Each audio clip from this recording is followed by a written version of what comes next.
15-year-old Alanis Arroyo and her little brothers have been at a school in western Puerto Rico for weeks, but they are not in class. The Associated Press says they have been living in the school, which is now being used as a shelter. Hurricane Maria flooded their family's home and destroyed most of their belongings. Her family is far from their friends after being moved from another shelter. Arroyo was an honor student in the 10th grade when the hurricane hit on September 20. She has been trying to keep up with her studies by reading about the history of the United States and Puerto Rico, but said it is hard to pay attention. The days are long, she said. I miss studying. Like Arroyo, most of Puerto Rico's young people are becoming frustrated about missing school. Hurricane Maria caused widespread flooding and has resulted in at least 48 deaths. Less than 20% of the people have electricity, and 35% are still without drinking water. The storm also destroyed the electrical power system for the island, affecting all of the schools. Puerto Rico has 1,113 public schools with 345,000 students. About 167 schools have served as community centers where children and older people spend part of each day and receive meals. The Education Department announced Wednesday that it was raising the number of these schools to 190.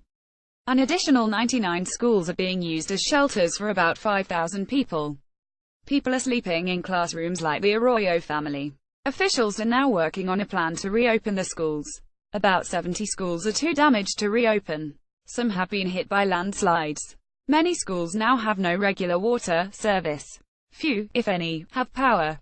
Teachers were expected to return to their schools Monday to prepare for the reopening of classes. But Puerto Rico's Education Secretary Julia Kelleher now agrees that was too soon and only some schools will open. The start date for the whole system has been pushed to October 30 or later. Universities and trade schools also are closed or on limited schedules. This has forced some young people to wait until they reopen and move to the U.S. mainland to continue their studies. 19-year-old Luis Sierra was studying to be a chef. Now, instead, he is at a school that is serving as a shelter in the town of Toa Baja. His school says it will not reopen until August. I've lost this year, he said.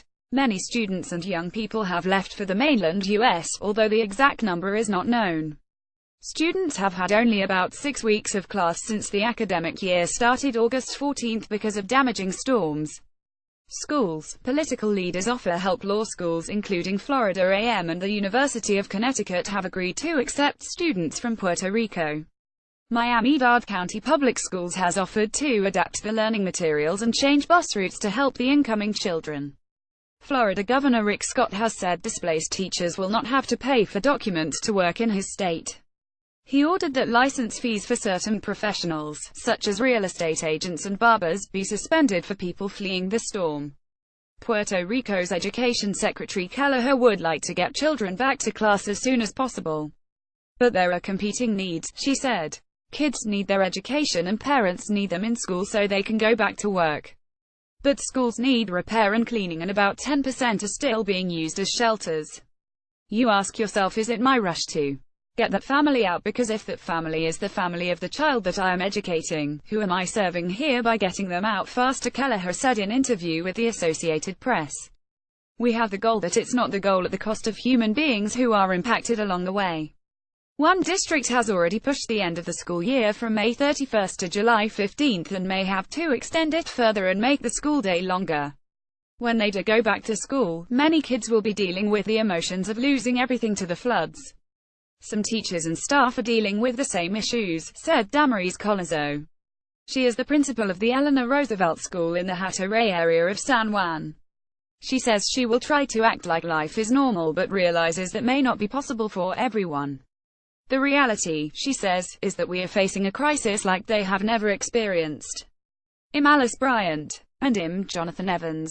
This story uses content from 2 reports by the Associated Press. Alice Bryant adapted the material for Learning English. Mario Ritter was the editor. blank underscore words in this story on a student, n, a student whose work has earned grades above a specific average during a semester, a school year, frustrated, adjective, very angry, discouraged, or upset because of being unable to do a complete something, landslide, n, a large mass of rocks and earth that suddenly and quickly moves down the side of a mountain, a hill, schedule, n, a plan of things that will be done and the times when they will be done, license, n, an official document, card, etc., that gives you permission to do, use, or have something, real estate, n, the business of selling land and buildings, barber, n, a person whose job is to cut men's hair, impact, v, to have a strong and often bad effect on something or someone, district, n, an area established by a government for official government business.